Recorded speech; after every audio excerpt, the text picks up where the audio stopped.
جو کربلا کا راستہ نہیں ہے، جو عاشورہ کا راستہ نہیں ہے۔ امام حسین علیہ السلام نے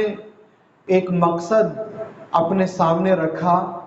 اس مقصد کے لیے امام نے قیام فرمایا، اور اس قیام کو امام علیہ السلام نے آخری مرحلے تک جاری رکھا۔ امام علیہ السلام نے لوگوں کے مشوروں کو سنا، لوگوں کی باتوں کو سنا، ہر ایک نے امام کو اپنا مشورہ دیا، تجویز دے دی، لیکن ان تمام کے جواب میں امام کی ایک ہی بات تھی کہ میں نے ہر قیمت پہ یزید کے خلاف قیام کرنا ہے، ہر صورت میں نے خروج کرنا ہے، ہر صورت میں نے اس کا مقابلہ کرنا ہے۔ یعنی امام کسی بھی صورت میں مقصد کو قربان کرنے والے نہیں تھے۔ امام کا مبنی یہ تھا کہ بھلے میں قربان ہو جاؤں، میری آل قربان ہو جائے، میرے سپاہ قربان ہو جائے، میرا لشکر قربان ہو جائے، لیکن مقصد کو قربان نہیں ہونے دوں گا،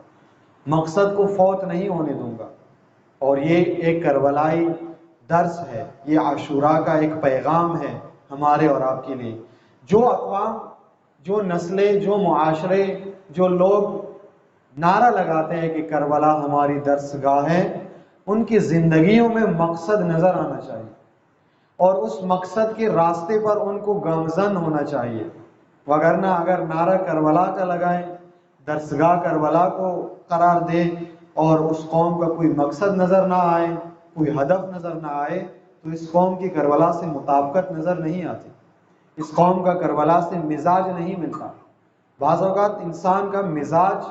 ایک چیز سے نہیں ملتا، اور جس چیز سے بھی آپ کا مزاج نہیں ملتا، اس چیز کے آپ قریب نہیں ہو سکتے، اس چیز کے آپ ہمسایہ نہیں بن سکتے۔ آپ آئے روز اپنے زندگی میں بھی دیکھتے ہیں، جس دوست سے آپ کا مزاج نہیں ملتا، وہ آپ کو ہزار جتن بھی کرے، آپ اس کے ساتھ بیٹھنے کے لیے تیار نہیں ہوتے، بہانے بناتے ہیں۔ لیکن جس کے ساتھ آپ کا مزاج ملتا ہے، وہ نہ بھی بلائے تو آپ اس کے پاس جا کے پہنچ جاتے ہیں۔ اسی طرح کربلا کا ایک مزاج ہے،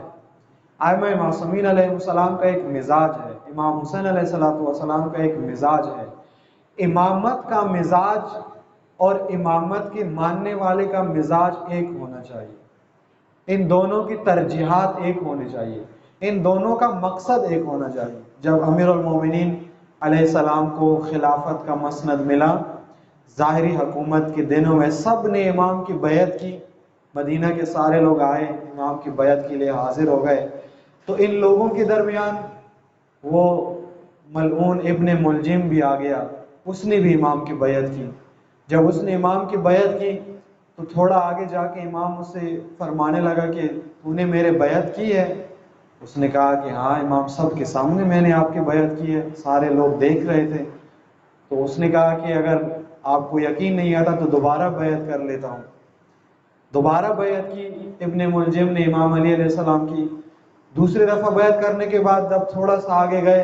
تو امام نے اس سے مخاطب کر کے تیسری دفعہ پوچھا کہ آپ نے میرے بیعت کی ہے؟ اس نے کہا کہ مولا، سب کے سامنے میرے آپ کی بیعت کی ہے، اور سب لوگوں نے دیکھا کہ میں نے آپ کی بیعت کی ہے، اور بار بار پوچھنے کا آپ کہہ رہے ہیں، لیکن میں نے بیعت آپ کی ہے، 2 دفعہ کی ہے۔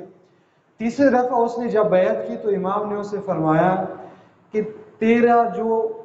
چہرہ ہے، تیری جو روح ہے، تیری جو ذات ہے، وہ میرے سے مانوس نہیں لگتی، آپ کا مزاج علی سے نہیں ملتا، اس وجہ سے میں بار بار پوچھ رہا ہوں کہ تو نے علی کی بیعت کیسے کی۔ جو لوگ امامت و ولایت کے مزاج کے ہم مزاج نہیں ہوتے، وہ امیر المومنین کے ہاتھ پہ بھی بیعت کرے، مولا قبول نہیں کرتے ہیں۔ مولا ان کو تعجب خیز اور سوالیہ نگاہوں سے دیکھتے ہیں۔ آپ بھی میرے ساتھ ہیں، آپ بھی میرے جماعت کے ہیں، آپ بھی میرے مکتب کے ہیں۔ وہ دعویٰ تو کرے گا، لیکن امام کہے گا کہ آپ کے جو کام ہے، آپ کا جو مزاج ہے، وہ میرے سے ملتا نہیں ہے۔ لہٰذا ہمارا سب سے پہلا کام، کربلا والوں کا سب سے پہلا فریضہ یہ بنتا ہے کہ ہم کربلا کا مقصد سمجھیں، اور اس مقصد کو سمجھنے کے بعد اپنائیں، اس مقصد کو عمل ہی کریں۔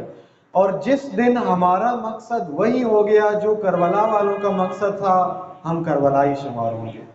ہم عاشورائی شمار ہوں گے، ہم امام حسین علیہ السلام کے پیروکار شمار ہوں گے، لیکن اگر امام حسین علیہ السلام کا مقصد کچھ اور ہے، ہمارا مقصد کچھ اور ہے، امام حسین علیہ السلام کا مزاج کچھ اور ہے، ہمارا مزاج کچھ اور ہے، امام حسین علیہ السلام کے پسندیدہ امور کچھ اور ہے، ہمارے پسندیدہ امور کچھ اور ہے، امام حسین علیہ السلام کسی اور چیز سے محبت رکھتے ہیں، ہم کسی اور چیز سے محبت رکھتے ہیں، تو یہاں پہ تضاد پیدا ہو جاتا ہے۔ تضاد یہ پیدا ہو جاتا ہے کہ زبان پہ نام حسین ابن علی کا ہوتا ہے، لیکن عمل میں اور دل میں جو رویہ اور کردار ہوتا ہے وہ حسین ابن علی والا کردار نہیں ہوتا۔ اور یہ تضاد جس انسان کی زندگی میں آ جاتا ہے، یہ تضاد والا انسان اہل بیت کو قابل قبول نہیں ہے۔ روایات میں ہے کہ ایک شخص امام معصوم کی خدمت میں آیا اور امام علیہ الصلوۃ والسلام نے اسے اپنا رخ پھیرا، امام نے اسے رخ موڑا، اس نے امام سے بہت کوشش کی کہ کسی طرح امام سے میرے بات چیت ہو جائے، لیکن امام اس کو توجہ نہیں دے رہے، امام اس سے بات کرنے کے لیے تیار نہیں ہے۔ آخر میں کسی ذریعے سے اس نے امام تک پیغام پہنچایا کہ آخر امام مجھ سے بات کیوں نہیں کرتے، میرے طرف دیکھتے کیوں نہیں ہے امام، میرے کو توجہ کیوں نہیں دیتے امام۔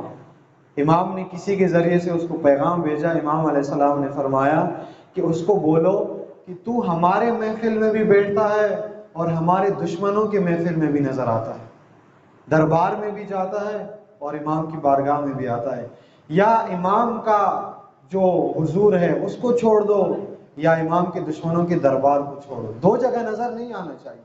دوغلا پن آپ کی زندگی میں نہیں ہونا چاہیے۔ اور امام علیہ الصلوۃ والسلام اس انسان کو قبول کرتا ہے جو خالص طور پر اہل بیت علیہ السلام کی طرف آتا ہے۔ خالص طور پر اہل بیت علیہ السلام کی طرف آنے کی پہلی علامت یہ ہے کہ آپ کا مقصد وہی ہونا چاہیے جو امام حسین علیہ السلام کا مقصد ہے، آپ کا ہدف وہی ہونا چاہیے جو کربلا والوں کا ہدف ہے، آپ کا راستہ وہی ہونا چاہیے جو کربلا والوں کا راستہ ہے۔ پاکستان کے ایک بہت بڑے رائٹرز گزرے ہیں، انہوں نے کافی سارے کالم لکھے ہیں اخباروں میں۔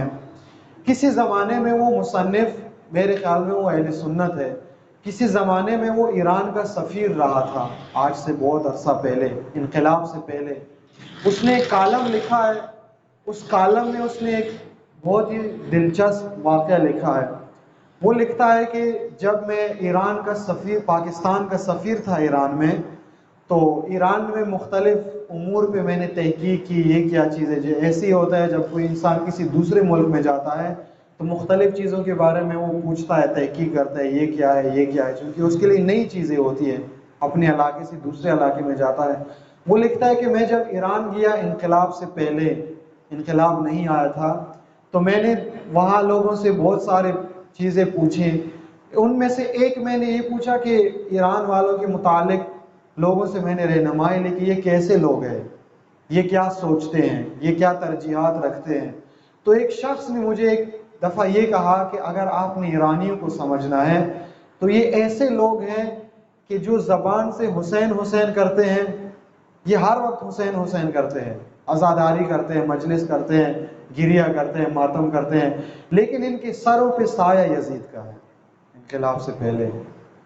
اور کہتے ہیں کہ یہ بات مجھے بڑی تعجب خیز لگی کہ ایسی قوم جس کا ساری عمر ان کے حسین حسین میں گزرے اور ان کے سایہ یزید کا ہو، چونکہ انقلاب سے پہلے ایران میں جو حکومت تھی وہ شہنشاہیت کی حکومت تھی، 2500 سال شہنشاہی حکومت تھی ایران کے اوپر۔ اور اس نے لکھا کہ پھر میں نے اپنے آنکھوں سے دیکھا کہ اسی ملک میں ایک شخص آیا، ایک فقیہ آیا، ایک عالم آیا، اور ایک کربلا کا فلسفہ سمجھنے والا عزادار آیا، اور اس نے اس قوم سے کہا کہ یا لبوں سے حسین ابن علی کا نام لینا چھوڑ دو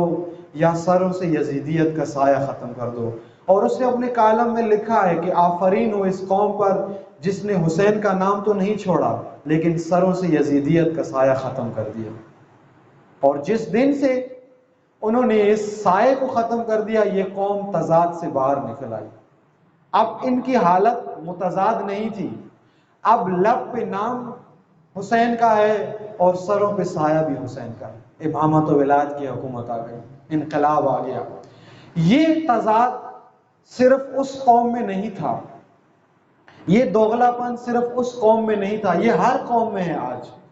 آج اکثر ممالک میں لوگ حسین ابن علی کا نام لیتے ہیں، لیکن سر پہ جو سایہ ہے ان کا، جو حکمران رہتے ہیں، ان کے خلاف کوئی نہیں بولتا، کوئی آواز نہیں اٹھاتا، جبکہ کربلا کا پہلا درس یہی ہے کہ آپ کے سر پہ یزیدیت کا سایہ نہیں ہونا چاہیے۔ امام حسین علیہ السلام نے جب 8 ذی الحجہ کو واجب حج کو عمرہ میں بدل کر مکہ سے نکلنے کا ارادہ کیا، تو امام تو یہی سمجھانا چاہ رہے تھے کہ حج کرنا واجب ہے، حج ایک واجب عبادت ہے، لیکن نہ یزیدیت کے سائے میں۔ پہلے کربلا جاؤ، اپنے خاندان اور جان بازوں کی قربانی پیش کر کے یزید کا سایہ امت سے ختم کروا دو، پھر جا کے حج کرو، قابل قبول ہے۔ وگرنہ امام حج کر سکتے تھے، امام کو حج سے کسی نے نہیں روکا، کوئی پابندی نہیں تھی امام پر حج کرنے میں، لیکن امام نے امت کو یہ مطلب سمجھانے کے لیے حج چھوڑ کر کربلا کا رخ کیا، تاکہ مسلمانوں کو سمجھ میں آئے کہ کچھ اوقات حج کرنا ہوتا ہے اور کچھ اوقات حج کو بچانا ہوتا ہے، کچھ اوقات حج سے ثواب کمانا ہوتا ہے اور کچھ اوقات حج کو چھوڑ کر کربلا میں جا کر اسلام کو نجات دینا ہوتا ہے، دین کی حفاظت کرنی ہوتی ہے۔ یہ امام حسین علیہ السلام کا مقصد تھا،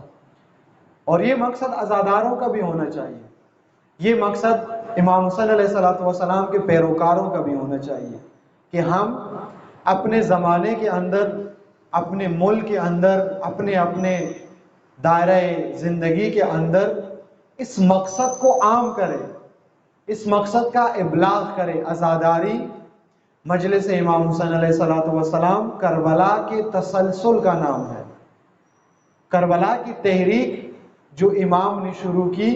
عصر عاشور کے بعد اس تحریک کو امام کے سید ساجدین نے جاری رکھا، زینب اولیاء نے جاری رکھا، اور ان شہدائے کربلا کے بعد اسیران نے اس تحریک کو جاری رکھتے ہوئے ہر امام نے اس تحریک کو آگے بڑھایا، اور آج یہ تحریک میرے اور آپ کے ہاتھ میں ہے۔ یہ عزاداری اسی کربلا کا تسلسل ہے، اسی کربلا کی تحریک کا تسلسل ہے، اور جو کچھ بھی امام نے کربلا میں بجا لایا ہے وہ سب اس عزاداری میں نظر آنا چاہیے۔ جو قدم امام علیہ السلام نے اٹھایا ہے وہ عزادار نے اٹھانا ہے، وہ عزاداری برپا کرنے والوں نے اٹھانا ہے۔ جس شکل میں بھی آپ عزادار ہیں، آپ عزاداری سننے والے ہیں، بیان کرنے والے ہیں، نوحہ پڑھنے والے ہیں، شعر لکھنے والے ہیں، بانی ہے، کسی بھی شعبے سے آپ کا تعلق ہے، کسی بھی حصے میں آپ عزاداری کرتے ہیں، آپ کا پہلا فریضہ یہ بنتا ہے کہ آپ کربلا کے اسی رنگ کو، اسی پیغام کو اور اسی کربلا کے درس کو اس عزاداری میں نمایاں کریں، نظر آئے ہماری عزاداری میں اس کربلا کی تصویر، نظر آئے ہماری کربلا میں امام حسین علیہ السلام کا مقصد۔ کیا مقصد ہے امام کا؟ فرمایا انما خرجت لطلب الاصلاح فی امت جدی، میں نانا کی امت کی اصلاح کی خاطر نکل رہا ہوں۔ بہت سارے لوگ سوال بھی کرتے ہیں، اور سوال اٹھنا بھی چاہیے، کہ جب یزید فاسد ہے، جب یزید فاجر اور فاسق ہے، شرابی ہے، تو امام نے وصیت نامے میں یہ کیوں فرمایا کہ میں امت کی اصلاح کے لیے نکل رہا ہوں؟ قیام تو یزید کے خلاف ہونا چاہیے، یزید کی اصلاح کے لیے قیام ہونا چاہیے، لیکن امام نے وصیت نامے میں فرمایا کہ میں امت کی اصلاح کے لیے نکل رہا ہوں۔ یعنی کیا؟ یعنی امام یہ بتانا چاہتے ہیں کہ یزید تو قابل اصلاح نہیں ہے، یزید تو سراپا پلیدی کا نام ہے، یزید تو سراپا ہلاکت کا نام ہے، گھٹیا پن کا نام ہے، لیکن اصلاح جس کی ضروری ہے وہ امت رسول اللہ کی اصلاح ضروری ہے، اور اس امت میں یزید کا سایہ آ جاتا ہے جس امت میں بگاڑ پیدا ہو جائے، جس امت میں خرابی پیدا ہو جائے، اور امت پہ یزید تب مسلط ہوتا ہے جب امت فاسد ہو جاتی ہے، جب نسل فاسق ہو جاتی ہے، جب امتیں بگاڑ کا شکار ہو جاتی ہے۔ اور امتوں کا سب سے بڑا بگاڑ، سب سے بڑا فساد، سب سے بڑی خرابی امتوں کی یہ ہے کہ قومیں اور امتیں یزیدیت کو قبول کر لیتی ہیں، یزیدیت پہ خاموش ہو جاتی ہے، ظالم حکمرانوں کے خلاف بولنا بند کر دیتی ہے، طاغوتی سلسلوں کے ساتھ سمجھوتا کرنا شروع کر دیتی ہے۔ یہ امام حسین علیہ السلام کی نظر میں جس قوم کے اندر یہ خصوصیات آ جائے جس قوم کے اندر یہ سوچ آ جائے، جس قوم کے اندر یہ نظریات آ جائے کہ طاغوت اور ظلم اور یزیدیت پہ خاموش ہو جائے، یہ فاسد امت ہے۔ اور اس فاسد امت کو جگانے کے لیے، اس فاسد امت کو بیدار کرنے کے لیے، اس فاسد امت کو میدان عمل میں لانے کے لیے کربلا برپا کرنی پڑتی ہے، عاشوراء کا قیام کرنا پڑتا ہے۔ اور امام حسین علیہ السلام نے یہی کام کیا۔ عراق کے ایک بہت بڑے عالم جس کو صدام ملعون نے شہید کیا، شہید آیت اللہ باقر الصدر رضوان اللہ تعالی علیہ، اپنے زمانے کے بہت بڑے مجاہد عالم گزرے ہیں۔ انہوں نے اپنے کتاب میں ایک جملہ لکھا ہے، خوبصورت جملہ لکھا ہے انہوں نے۔ وہ فرماتے ہیں، وہ شہید بزرگوار، کہ بعض اوقات ایسا ہوتا ہے کہ لوگ سو جاتے ہیں، ہر بندہ سوتا ہے، نیند آتی ہے انسان کو۔ کوئی بھی انسان جب سوتا ہے تو اس کو نیند سے جگانے کے لیے طریقے ہیں، مختلف طریقے ہیں کسی کو نیند سے جگانے کے لیے۔ ایک طریقہ یہ ہے کہ نیند سے جگانے کے لیے اس کے چہرے پر، منہ پہ پانی کی چھینٹیں لگانی پڑتی ہیں، اور پانی کی چھینٹی جس کے منہ پہ پڑتی ہے اس کی نیند اڑ جاتی ہے، بیدار ہو جاتا ہے۔ یہ تو انسان کی بیدار نیند سے جگانے کا طریقہ ہے۔ لیکن جب پوری قوم نیند میں چلی جائے، جب پوری قوم غفلت میں ڈوب جائے، اس قوم کو کیسے بیدار کیا جائے؟ وہ شہید فرماتے ہیں کہ سوئی ہوئی اقوام کو پانی کی چھینٹوں سے بیدار نہیں کیا جا سکتا، سوئی ہوئی اقوام کو بیدار کرنے کے لیے خون کی ضرورت پڑتی ہے۔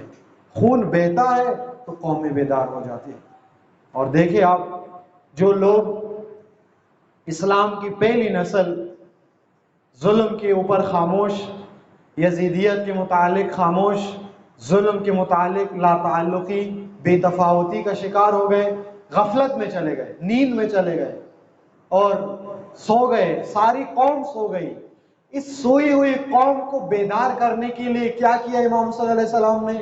واعظ و نصیحت نہیں کی امام نے،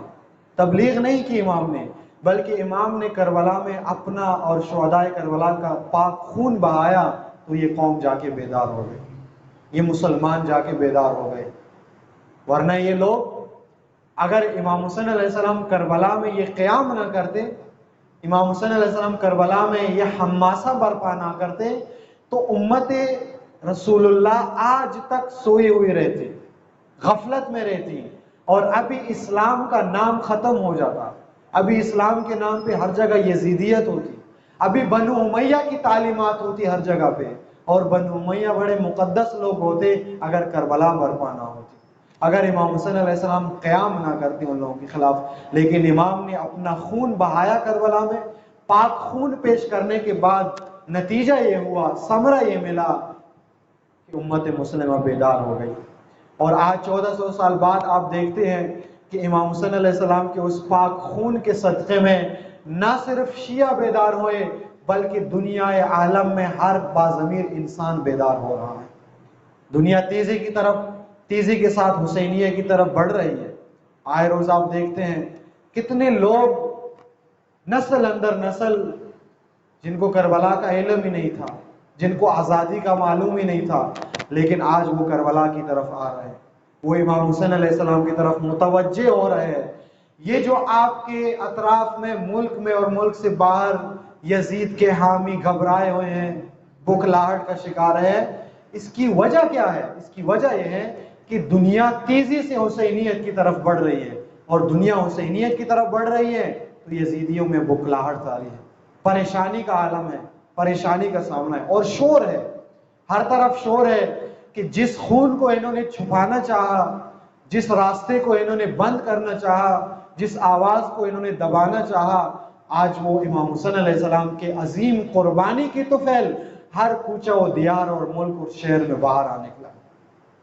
آج ایسے ایسے لوگ بھی کربلا کی یاد میں باہر آتے ہیں جن کے بارے میں تصور ہی نہیں کیا جا سکتا۔ دنیا کو معلوم ہی نہیں تھا کہ ایسے علاقوں میں بھی لوگ باہر آئیں گے۔ یہ خون امام حسین علیہ السلام کی تاثیر ہے، یہ شہداء کربلا کا وہ عظیم حماسہ ہے جس نے دنیا کو بیدار کیا۔ اور جب تک عزاداری رہے گی، جب تک کربلا کا یہ تذکرہ رہے گا، جب تک یہ مجالس حسینی رہے گی، دنیا میں آواز حق گونجتی رہے گی، دنیا میں یزیدیت کے خلاف قیام ہوتا رہے گا، اس وجہ سے کہ یہ کربلا کی یاد ہے جو اقوام کو یزیدیت کے خلاف اٹھاتی ہے،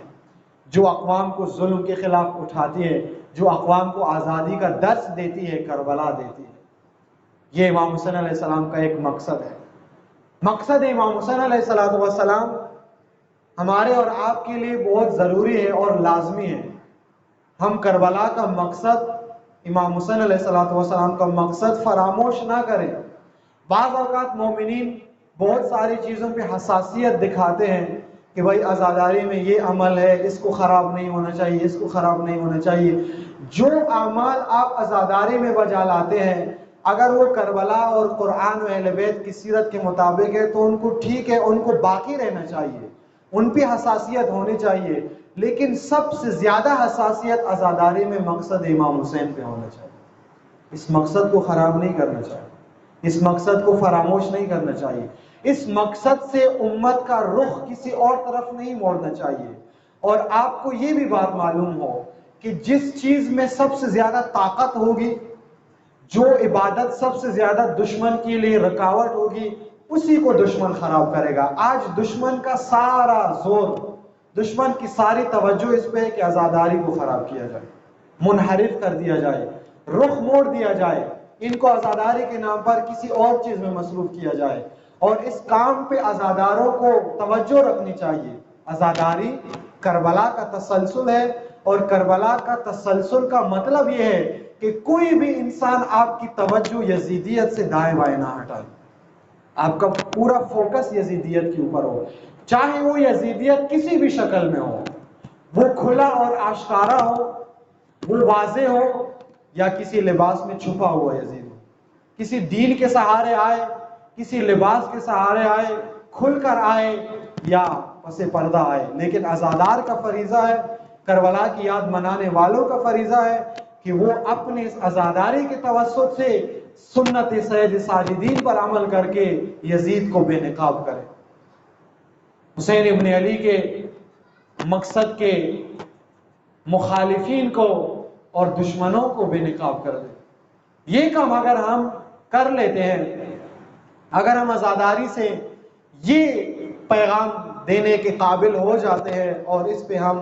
آمادہ ہو جاتے ہیں کہ دنیا کو خالص حسین ابن علی کا مقصد ہم سمجھائے اور پہنچائے، تو یقین کرے اس عزاداری کے توسط سے ساری دنیا کی نجات کا سامان فراہم ہو سکتا ہے، ساری اقوام کی نجات کا سامان فراہم ہو سکتا ہے، ساری دنیا سے ظلمت کا خاتمہ ہو سکتا ہے۔ شرط یہ ہے کہ پہلے عزادار اس مقصد کو سمجھے اور پھر یہ عزادار دنیا کے کونے کونے میں اس مقصد امام حسین کو عام کرے۔ کربلا ہمیں یہی بتاتی ہے، کربلا کے اسیر ہمیں یہی بتاتے ہیں، حسین کی مظلوم بہن ہمیں یہی پیغام دیتی ہے کہ آپ بے شک کربلا میں شہداء کو بے گور و بے کفن چھوڑ دو، آپ اپنے شہداء کی صحیح طرح سے زیارت کرنے کی بھی مہلت آپ کو نہ ملے، لیکن کوفہ اور شام کے بازاروں میں جا کر لوگوں کو مقصد امام حسین ضرور بتا دو، موقف امام حسین علیہ السلام ضرور بتا دو، کوئی بھی نعرہ امام حسین علیہ السلام نے جو لگایا اس پہ کمپرومائز نہیں کرو، اس پہ سمجھوتا نہیں کرو۔ مشکلات تو ہوں گی، رکاوٹیں تو ہوں گی، پابندیاں تو ہوں گی، لیکن آپ کا فریضہ ہے، آپ کی ذمہ داری ہے، آپ کا عنوان کربلائی ہے، اور کربلائی کو مشکلات کی پرواہ نہیں کرنی، خطروں کی پرواہ نہیں کرنی، مصائب کی پرواہ نہیں کرنی، اپنا مقصد ہر حالت میں پہنچانا ہے۔ اور ہمارا اپنا کوئی مقصد نہیں ہے، ہمارا مقصد وہ ہے جو امام حسین علیہ السلام کا مقصد ہے، ہمارا ہدف وہ ہے جو کربلا والوں کا ہدف ہے، ہمارا راستہ وہ ہے جو ائمہ معصومین علیہ السلام کا راستہ ہے، اور اس راستے پر چلنے کے لیے ہمارے پاس کربلا جیسی مشعل راہ موجود ہے، کربلا جیسی روشنی اور نورانیت ہمارے پاس موجود ہے۔ اس کے ہوتے ہوئے ہمارے لیے کوئی مشکل نہیں ہے، کوئی کنفیوژن نہیں ہے، کوئی سرگردانی نہیں ہے، کیونکہ کربلا منارہ ہدایت ہے۔ اس منارہ ہدایت کے راستے پر جو بھی جاتا ہے وہ کبھی گمراہ نہیں ہوتا، وہ کبھی سرگرداں نہیں ہوتا، وہ کبھی اپنے ہدف سے منحرف نہیں ہو سکتا۔ دنیا کی ساری اقوام حق و باطل میں تمیز نہیں کر سکتی، کنفیوز رہتی ہے، ان کا حق بنتا ہے، لیکن جو امام حسین علیہ السلام سے منسوب ہے ان کو حق اور باطل کے درمیان فرق ہر صورت میں نظر آنا چاہیے،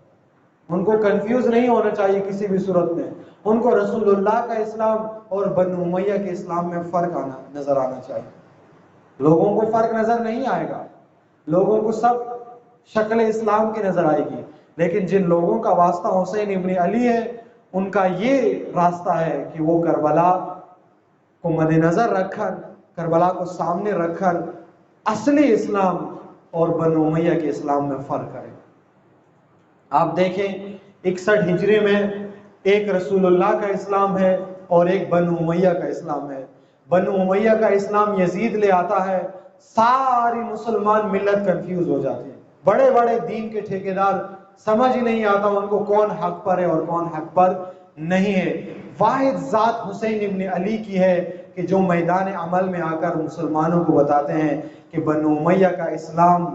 درست اسلام نہیں ہے، اور جو اسلام میں بتا رہا ہوں یہ اصل اسلام ہے، یہ قرآنی اسلام ہے، یہ محمدی اسلام ہے۔ لوگ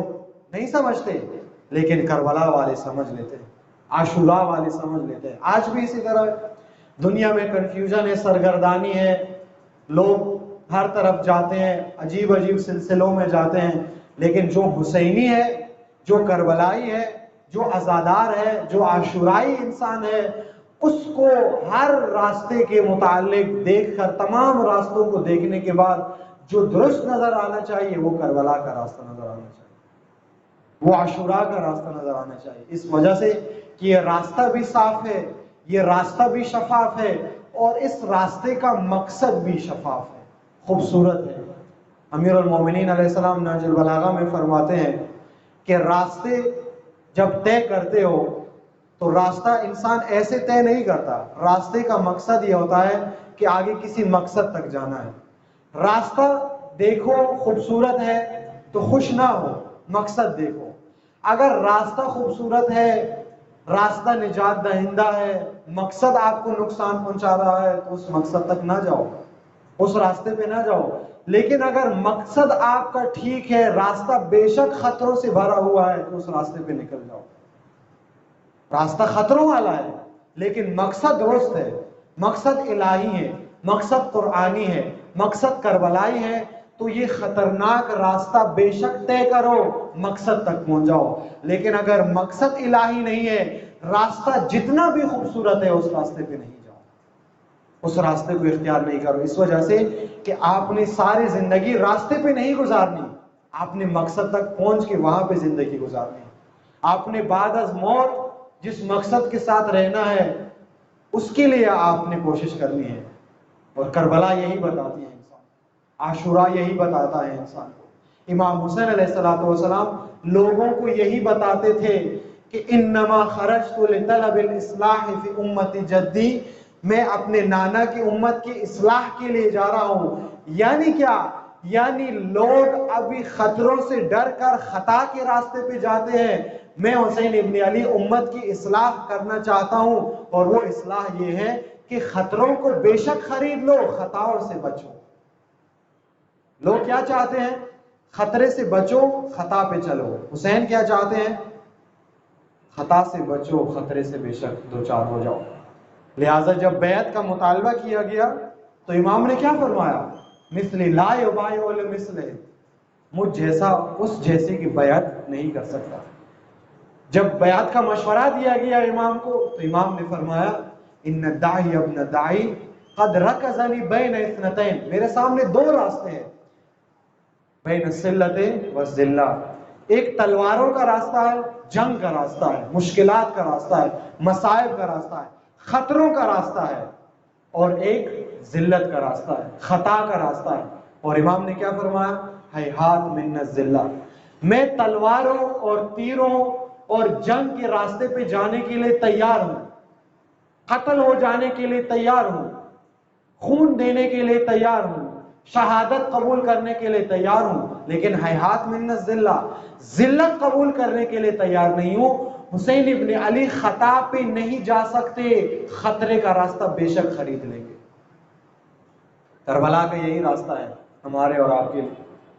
آج سب لوگوں کی کوشش یہ ہے کہ کسی طرح سے پاکستان میں تشیع کے لیے خطرے ختم ہو جائے۔ یہ بھی اچھی کوشش ہے، تشیع کو خطروں سے نکالنا چاہیے،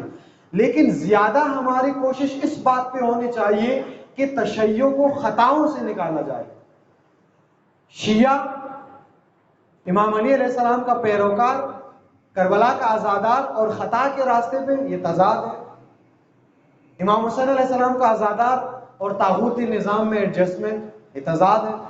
لب پہ نام حسین ابن علی اور سر پہ سایہ طاغوتیت کا، یہ تضاد ہے۔ اور امام حسین علیہ السلام یہی سمجھانا چاہتے تھے، ہیہات من الذلہ، موت قبول کرو عزت کے ساتھ، لیکن زندگی ذلت کے ساتھ نہیں گزارو۔ اجازت نہیں ہے، کربلا کی طرف سے ذلت قبول کرنے کی اجازت نہیں ہے، کربلا کی طرف سے طاغوتیت قبول کرنے کی اجازت نہیں ہے، کربلا کی طرف سے خطا قبول کرنے کی اجازت نہیں ہے، لیکن کربلا آپ کو یہ بتاتی ہے کہ اگر آپ کا سر دار پہ بھی جانا چاہے تو بے شک سر قربان کر کے دار پہ چڑھا دو، لیکن خطا سے دور رہو۔ اور ہیہات من الذلہ کا مطلب یہ ہے کہ اتنا دور رہو اس خطا سے اور ذلت سے کہ آپ کے نسلی بھی اس ذلت کے قریب نہ جا سکے۔ آپ دیکھیں امام نے ہیہات من الذلہ کا شعار لگایا، نہ صرف امام حسین علیہ السلام خود ذلت سے دور رہے، بلکہ آج تک حسین کی آل سے جو عزادار آتا ہے وہ ذلت سے دور ہوتا ہے۔ دنیا کے بڑے بڑے حکمران ہیں آپ کے سامنے، بڑے بڑے اسلامی دنیا کے لیڈر تھے، بڑے بڑے باتیں، بڑے بڑے دعوے کرتے تھے، ہم یہ کریں گے، ہم وہ کریں گے، کچھ بھی نہیں کر سکے طاغوت کے سامنے، رسوائی کا شکار ہے طاغوت کے سامنے۔ لیکن جن لوگوں کا طاغوت سے مقابلہ ہے، جن لوگوں کی آنکھیں عزت کے ساتھ اٹھی ہوئی ہے، جن لوگوں کا سر عزت کے ساتھ اٹھا ہوا ہے، اور جو لوگ یزیدیت اور طاغوتیت اور ظالموں کی آنکھوں میں آنکھیں ملا کر آج کی یزیدیت کو للکار رہے ہیں، وہ کون ہے؟ وہ حسین ابن علی کے فرزندان ہے، چاہے وہ ایران میں رہبر معظم ہے، لبنان میں سید حسن نصر اللہ ہے۔ یہ کون سے لوگ ہیں؟ یہ آل حسین میں سے ہے، اور آل حسین ہیہات من الذلہ۔ مسلمان قبول کر لیتے ہیں ذلت، بڑے بڑے اسلامی دنیا کے لیڈر ذلت قبول کر لیتے ہیں، لیکن جن کا واسطہ حسین ابن علی سے ہے وہ سر کٹوا دیتے ہیں، ذلت قبول نہیں کرتے۔ وہ قربانیاں دے دیتا ہے، ذلت قبول نہیں کرتا۔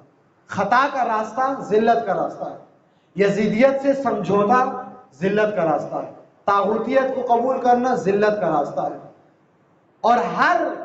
غیر الہی سلسلے کو لے کر قرآن و اہل بیت و کربلا کو چھوڑنا ذلت کا راستہ ہے۔ اور جو امام حسین علیہ السلام کا پیروکار ہوتا ہے، عزادار ہوتا ہے، وہ کبھی بھی ذلت کو قبول نہیں کرتا، بے شک شہادت کے مرتبے پہ جا کے فائز ہو جاتا ہے۔ یہ ہمارے لیے اور آپ کے لیے امام علیہ السلام نے کھل کر بیان فرمایا، انی لا اری الموت الا السعادہ والحیات مع الظالمین الا برما۔ میں امام حسین علیہ السلام موت کو سعادت سمجھتا ہوں، لیکن ظالموں کے ساتھ رہ کر زندگی کو ذلت سمجھتا ہوں۔ یہ میرے اور آپ کے لیے امام نے فرمایا، تاکہ ہم بھی اپنی زندگی میں ظلم کے ساتھ رہ کر زندگی نہ گزارے، خطا پہ زندگی نہ گزارے، ذلت کے ساتھ سمجھوتا نہ کرے۔ مقصد قیام امام حسین علیہ السلام اپنی قوم سے، اپنے خاندان سے، اپنی نفس سے، اپنے ملک سے، اپنے شہر سے، اپنی سیاست سے، اپنی تعلیم سے ذلت کا خاتمہ ہے، مقصد امام ہے۔ ہمارا یہی مقصد ہونا چاہیے، عزاداری کا یہی مقصد ہونا چاہیے، کربلا کے یاد منانے کا یہی مقصد ہونا چاہیے۔ اور اس مقصد کو اگر ہم اور آپ تمسک کریں، اس مقصد کو عزاداری میں بیان کیا جائے، اس مقصد کو آپ اپنانے کا عزم کیا جائے، تو آپ یقین کریں تشیع کے پاس کربلا ایسا منبع موجود ہے کہ جس منبع سے نہ صرف تشیع کو عزت مل سکتی ہے، ملت پاکستان کو بھی عزت مل سکتی ہے، اور ساری دنیا کو عزت مل سکتی ہے۔ ساری اقوام سے ذلت کا خاتمہ چاہتے ہو، کربلا ہے اس کا منبع۔ ساری اقوام سے خطاؤں کا خاتمہ چاہتے ہو، فساد کا خاتمہ چاہتے ہو، بگاڑ کا خاتمہ چاہتے ہو، امام حسین علیہ السلام کی ذات ہے۔ یہ عزاداری ہے، اس عزاداری کا مقصد کربلا کا مقصد ہے، اس مجلس عزا کا مقصد امام حسین علیہ السلام کا مقصد۔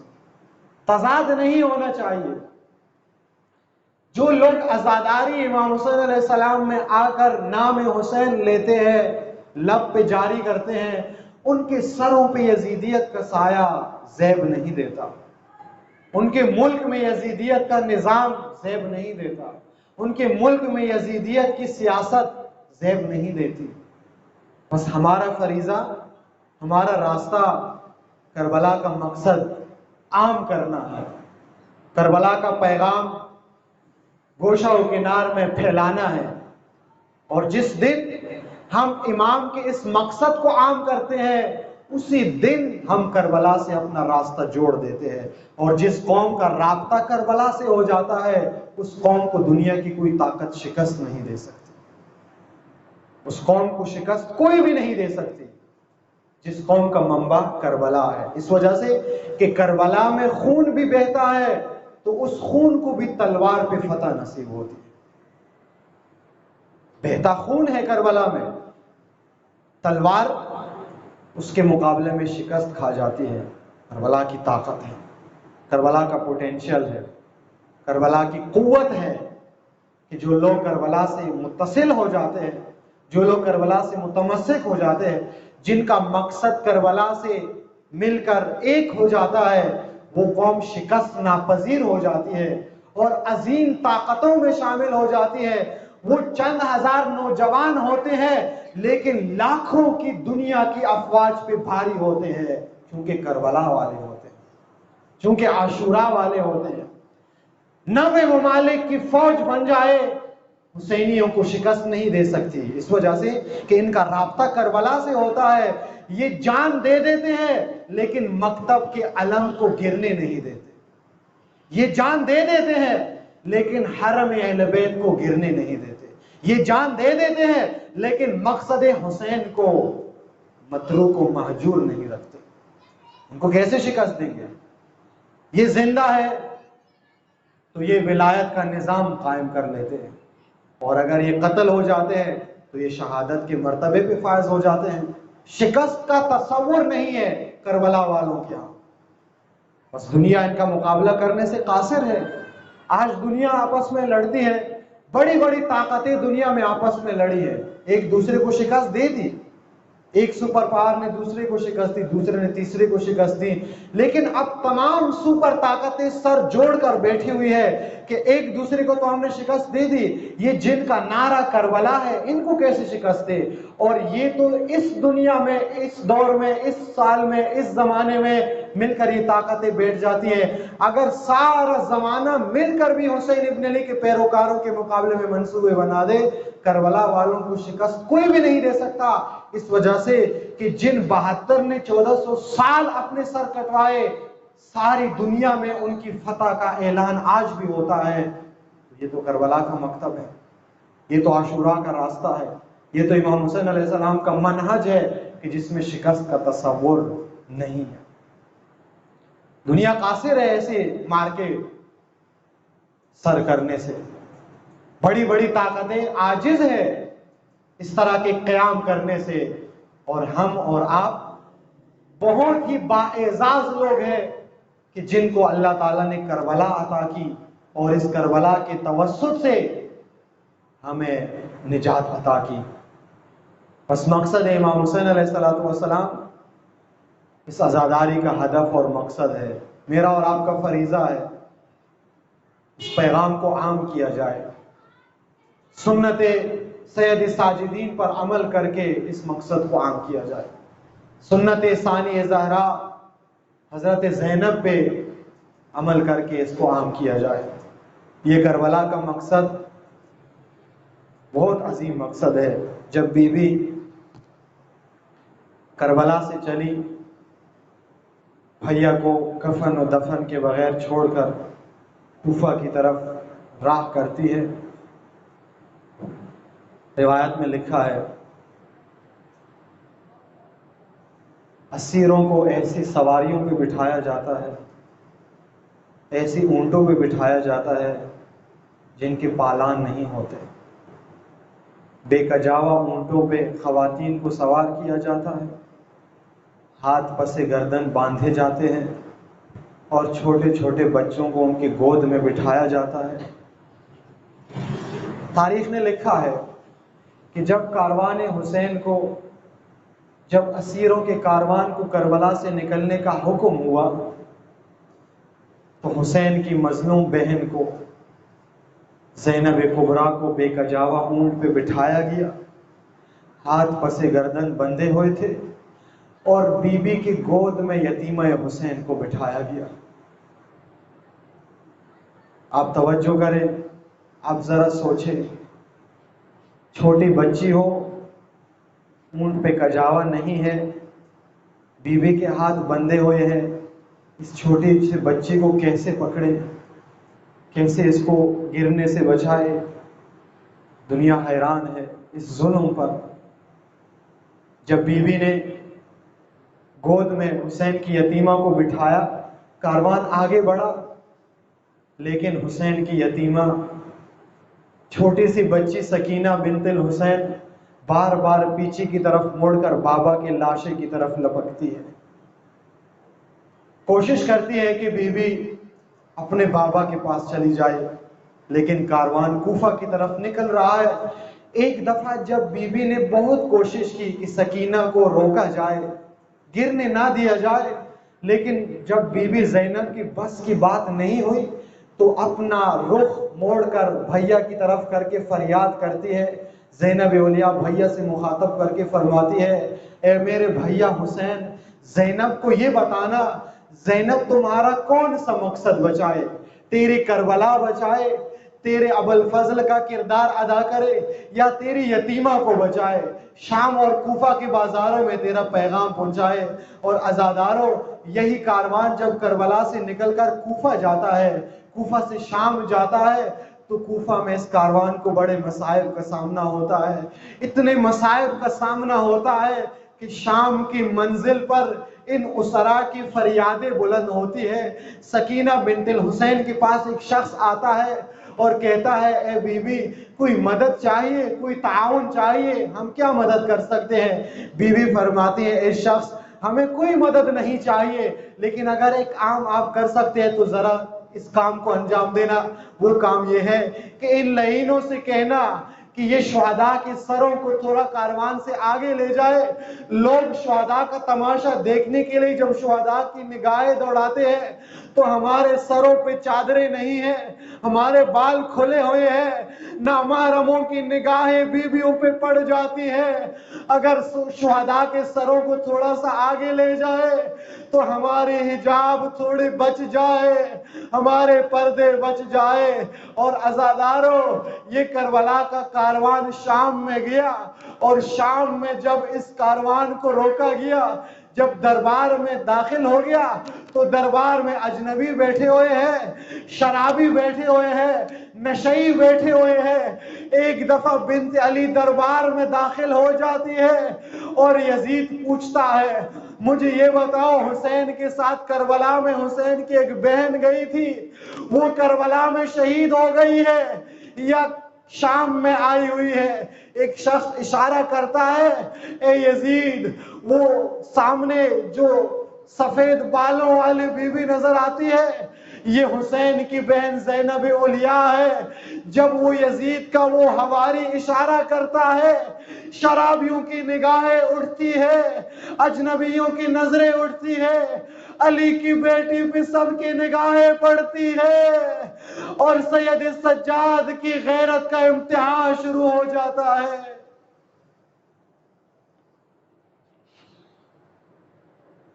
الا لعنت اللہ علی الظالمین